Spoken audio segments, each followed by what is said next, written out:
आइए जानते हैं आज के प्रमुख अंतर्राष्ट्रीय खबरों को, लेकिन उससे पहले एक नजर हेडलाइंस पर। फिर महंगा हुआ एलपीजी सिलेंडर, जाने कितनी पहुंच गई कीमत।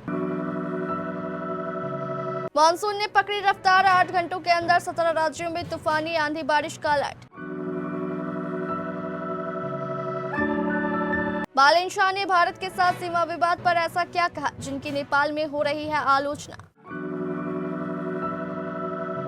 यूक्रेन का रूस पर भीषण हमला, 1300 किलोमीटर भीतर घुसकर तेल रिफाइनरी को बनाया निशाना।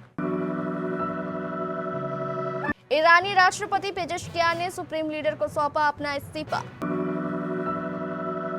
म्यांमार में चीनी सीमा के पास भीषण धमाका। ईरान नहीं बना सकता परमाणु बम, लेकिन इजराइल ने कैसे बना लिए। नहीं रही दिग्गज सुमन कल्याणकर, 89 साल की उम्र में हुआ निधन। ग्रेजुएट हुई कबीर खान की लाडली बेटी, डायरेक्टर की पत्नी बोली अब उस पर ध्यान दूंगी। और आरसीबी की विराट जीत में बने दनादन कीर्तिमान, किंग कोहली की दहाड़ के आगे गुजरात बनी मेमना। एलपीजी सिलेंडर की कीमत में एक बार फिर बढ़ोतरी की गई। सरकारी तेल कंपनियों ने 19 किलो वाले कमर्शियल एलपीजी सिलेंडर की कीमत में 53 रुपए 50 पैसे की बढ़ोतरी की है। बढ़ी हुई कीमतें आज से लागू हो गई है। दिल्ली में अब इसकी कीमत 42 रुपए बढ़कर 3113 रुपए 50 पैसे हो गई है। कोलकाता में यह 53 रुपए 50 पैसे की बढ़ोतरी के साथ 3255 रुपए 50 पैसे हो गई है। मुंबई में कमर्शियल सिलेंडर की कीमत अब 3024 रुपए से बढ़कर 3067 रुपए 50 पैसे हो गया है, जबकि चेन्नई में इसकी कीमत 3237 रुपए से बढ़कर 3283 रुपए हो गई है। इंडस्ट्री के सूत्रों का कहना है कि 5 किलो वाले छोटे सिलेंडर की कीमत में भी 11 रुपए की बढ़ोतरी की गई है।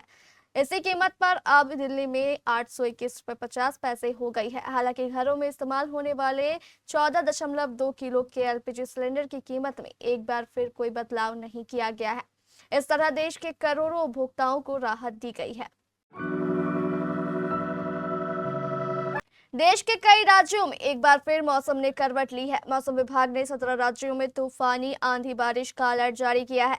इसके साथ ही कई जगहों पर ओलावृष्टि की भी संभावना है। आईएमडी के अनुसार उत्तर पूर्व भारत और दक्षिणी प्रायद्वीपीय क्षेत्रों में अगले कुछ दिनों तक भारी बारिश का दौर जारी रह सकता है, जबकि उत्तर पश्चिम, मध्य और पूर्वी भारत के कई हिस्सों में तेज हवाओं और गरज चमक के साथ मौसम बिगड़ने की आशंका है। मौसम विभाग के अनुसार उत्तर भारत के उत्तराखंड, पंजाब, हरियाणा, उत्तर प्रदेश, राजस्थान में बारिश का दौर जारी रह सकता है, जबकि दक्षिण भारत के लगभग सभी राज्यों में बारिश का अलर्ट जारी किया गया है। वहीं मध्य और पश्चिम भारत के 5 राज्य मध्य प्रदेश, छत्तीसगढ़, गुजरात, महाराष्ट्र भी प्रभावित रहेंगे। पूर्वी भारत के 5 राज्यों में बिहार, झारखंड, ओडिशा, पश्चिम बंगाल, सिक्किम में बारिश का अलर्ट जारी किया गया है। नेपाल के प्रधानमंत्री बालन शाह ने दावा करते हुए कहा है कि केवल भारत ने ही नेपाली क्षेत्रों पर अतिक्रमण नहीं किया, बल्कि नेपाल ने भी भारतीय क्षेत्रों पर अतिक्रमण किया है। इसे लेकर नेपाल में राजनीतिक दल और सोशल मीडिया यूजर्स की ओर से बालन शाह की तीखी आलोचना हो रही है। नेपाल के विदेश मंत्रालय को पीएम के बयान पर सफाई देनी पड़ी।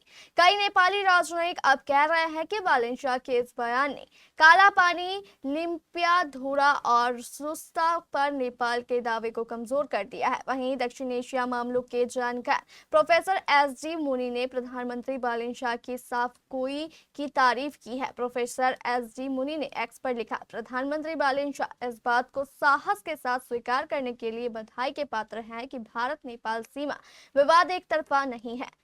नदी के मार्ग में बदलाव के कारण नेपाल सुस्ता क्षेत्र में भारतीय भूभाग पर बैठा हुआ है। यूक्रेन तेल ठिकानों और उसके ढांचे पर ड्रोन हमले कर रूस को लगातार नुकसान पहुंचा रहा है।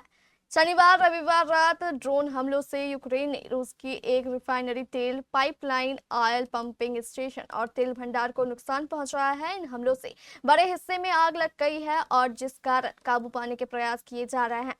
यूक्रेनी सेना ने बताया कि ड्रोन हमले में वोल्गा नदी के किनारे बनी सारातोव ऑयल रिफाइनरी को निशाना बनाया गया। इससे रिफाइनरी परिसर के बड़े हिस्से में आग लग गई। इसी प्रकार से किरोव क्षेत्र में स्थित लाजारेवो पंपिंग स्टेशन पर भी यूक्रेन के ड्रोन हमले में भीषण आग लगने की सूचना है। ईरान के राष्ट्रपति मसूद पेजेस्कियान ने देश के सुप्रीम लीडर को कथित तौर पर अपना इस्तीफा सौंप दिया है। ईरानी इंटरनेशनल की रिपोर्ट के अनुसार रविवार को भेजे गए इस पत्र में पेजेस्कियान ने कहा है कि देश में बड़े और अहम फैसले लेने की प्रक्रियाओं से राष्ट्रपति और सरकार को बाहर कर दिया गया है। उन्होंने ये भी कहा कि इस्लामिक रिवोल्यूशनरी गार्ड्स कॉर्प्स के कट्टरपंथी गुटों ने अहम मामलों पर नियंत्रण कर लिया है।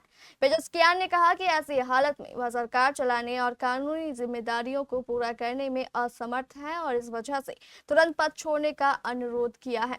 अभी यह साफ नहीं है कि मुस्तफा खामेनी ने राष्ट्रपति के इस्तीफे को लेकर क्या फैसला लिया है, लेकिन पत्र की बातें तेहरान में सत्ता के शीर्ष पर गहरे मतभेद की तरफ इशारा करती है।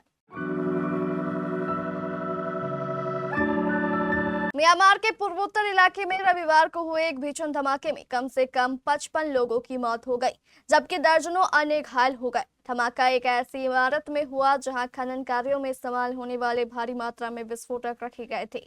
यह हादसा नामखाम टाउनशिप के कोंगटुप गांव में दोपहर के करीब हुआ।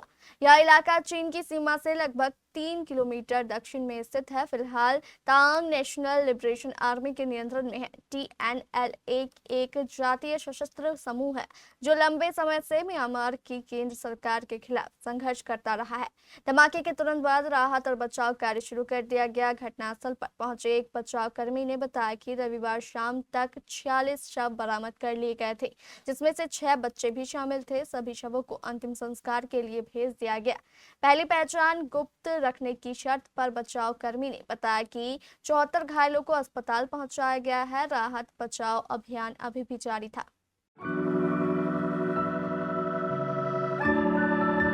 अमेरिका और ईरान के बीच परमाणु डील को लेकर एक बार फिर खींचतान तेज हो गई है। अमेरिकी राष्ट्रपति डोनाल्ड ट्रंप ने हाल ही में शांति समझौते के ड्राफ्ट में नए बदलावों की मांग की है, जिससे यह साफ हो गया है कि ईरान के परमाणु कार्यक्रम पर दुनिया की नजरें कितनी टेढ़ी है। लेकिन इसी बीच एक बड़ा और जायज सवाल ये उठता है कि जिस मिडिल ईस्ट में ईरान को एक छोटा सा परमाणु बम बनाने की इजाजत नहीं है, वहीं उसके धूल विरोधी इजराइल ने पूरी दुनिया से छिपकर इतनी बड़ी परमाणु शक्ति कैसे खड़ी कर ली। आखिर इजराइल को यह घातक तकनीक किसने और कहां से दी? इजराइल के परमाणु संपन्न बनने की कहानी 1950 और 1960 के दशक से शुरू होती है। उस दौर में इजराइल को सबसे बड़ी और गोपनीय तकनीकी मदद फ्रांस से मिली थी।